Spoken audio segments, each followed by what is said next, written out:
If you are dealing with a long document which contains a number of sections and subsections, you will probably need a table of contents. There is a great feature in Word which automatically builds up a table of contents for you.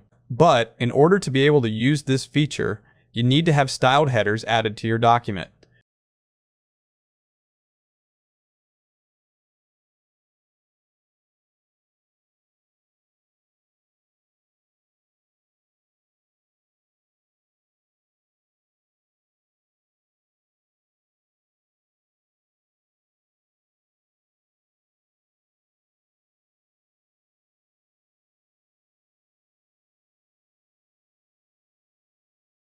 Once you have styled headers with proper numbering in your document, you can go to References tab and click Table of Contents. Then select an automatic table.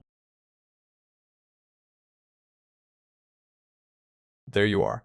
You now have a very nice table of contents which also lets you navigate to sections by clicking while holding down Control key.